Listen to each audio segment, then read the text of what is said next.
কিভাবে একটা ভোট কেন্দ্রের আইন শৃঙ্খলা রক্ষার ইনচার্জ হিসেবে পুলিশ সদস্যরা, পুলিশ অফিসাররা দায়িত্ব পালন করবেন, এগুলো হাতে কলমে প্রশিক্ষণ দেওয়ার জন্য পুলিশ বাহিনী যে পদক্ষেপ নিয়েছে, নির্বাচন কমিশন সেটিকে স্বাগত জানায়। এবং নির্বাচন কমিশন একটা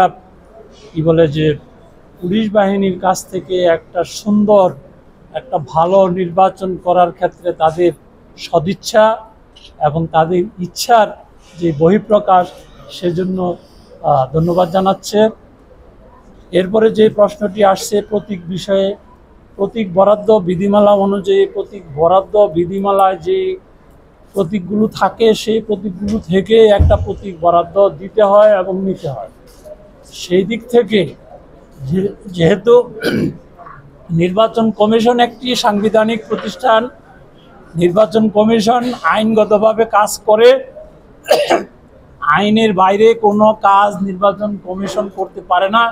সুতরাং আইন এবং বিধি অনুযায়ী আমাদের তালিকায় যে মার্কাগুলো রয়েছে, যে প্রতীকগুলো রয়েছে, সেগুলোর মধ্যে যে প্রতীকটা চাচ্ছেন সেই প্রতীকটা না থাকার কারণে নির্বাচন কমিশন দিতে পারছে।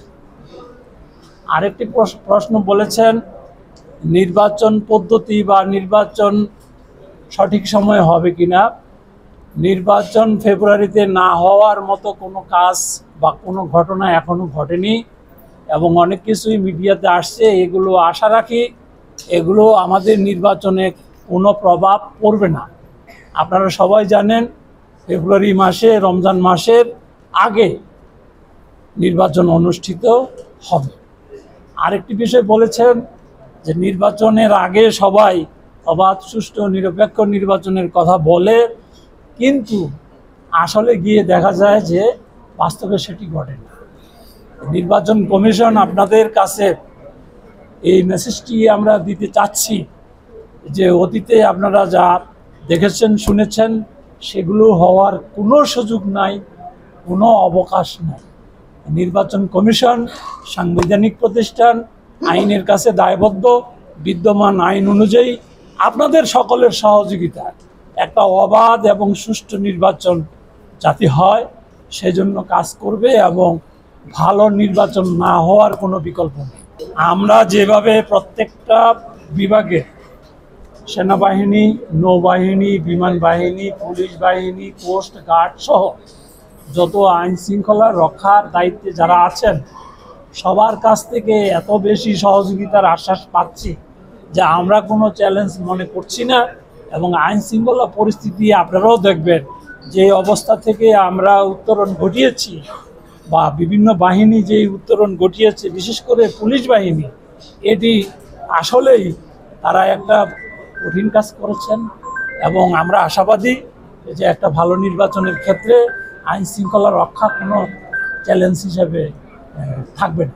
আপনারা নির্বাচনের পদ্ধতির বিষয় যেটি বলছেন, এটি রাজনৈতিক সিদ্ধান্তের বিষয়ে রয়েছে, এটি নিয়ে আমি কোনো মন্তব্য করতে চাই, কারণ এগুলো রাজনৈতিক বিষয়। রাজনীতিবিদরা সিদ্ধান্ত নেবেন, সরকার বলবেন, আর নির্বাচন কমিশনের কাছ থেকে নির্বাচন করে দেন। এর মধ্যে আমরা সবার সহযোগিতা নিয়ে, আপনাদের সহযোগিতা নিয়ে একটা ভালো নির্বাচন করব, এই হলো আমাদের কাজ। আপনারা তো মিডিয়া কর্মী হিসেবে গতকালকের আমাদের প্রধান নির্বাচন কমিশনের একটা স্টেটমেন্ট দেখেছেন, সেটি আমার বক্তব্য। আমার মুখ থেকে যদি শুনতে চান, আইনগতভাবে এখন তো ওই দলটার কার্যক্রম স্থগিত আছে। আপনি ভালো বুঝেন, স্থগিত থাকলে তো স্থগিত, সবকিছু স্থগিত, প্রশ্নই আসে না। বিতর্কিত কোনো লোক নির্বাচনে আসতে পারবে না এবং আমরা অনেক আইনকে খুব কঠোর আইনে পরিণত করতে যাচ্ছি এবং সেই আইন অনুযায়ী প্রার্থিতা বাতিল থেকে শুরু করে, মানে একটা আসনের ভোট বাতিল থেকে শুরু করে, সেন্টার বাতিল থেকে শুরু করে, এই মাঠ প্রশাসন আমরা সর্বোচ্চ এম্পাওয়ারমেন্ট করব, ক্ষমতা দিব, যাতে করে প্রিজাইডিং অফিসাররা নিরাপত্তা বোধ করে এবং নিরাপদ থেকে তার দায়িত্ব পালন করতে পারে।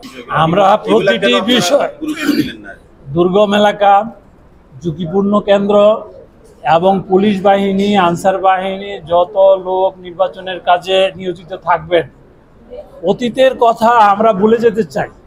অতীতে যে সমস্যাগুলো সৃষ্টি হয়েছে এগুলো আমাদের মানুষের সৃষ্টি। আমরা আইন অনুযায়ী, সিস্টেম অনুযায়ী এটার জন্য যত সুশৃঙ্খল ব্যবস্থা গ্রহণ করা যায় সব ব্যবস্থাই নির্বাচন কমিশন গ্রহণ করে। এআই এর বিষয়টা তো আপনারা যারা মিডিয়া কর্মী আছেন আপনাদের সহযোগিতা চাই বিশেষভাবে, কারণ একটা সত্য জিনিসকে যদি আপনি ব্যাপকভাবে প্রচার করেন, একটা মিথ্যা জিনিস সত্যের ভিতরে ঢোকা কঠিন। সুতরাং সারা বিশ্বব্যাপী এআই এর প্রভাবে অনেক ক্ষেত্রে অনেক ভালো কাজও করতে পারছেন। আমাদের বিশ্বাস, আমাদের যে মিডিয়া কর্মীরা রয়েছেন আপনাদের মিডিয়ার মাধ্যমে প্রকৃত জিনিসটা এত বেশিভাবে প্রচার করবেন যাতে ভুয়া জিনিস, যাতে খারাপ জিনিসগুলো এই সঠিক জিনিসকে অতিক্রম করে বেশি প্রচার না।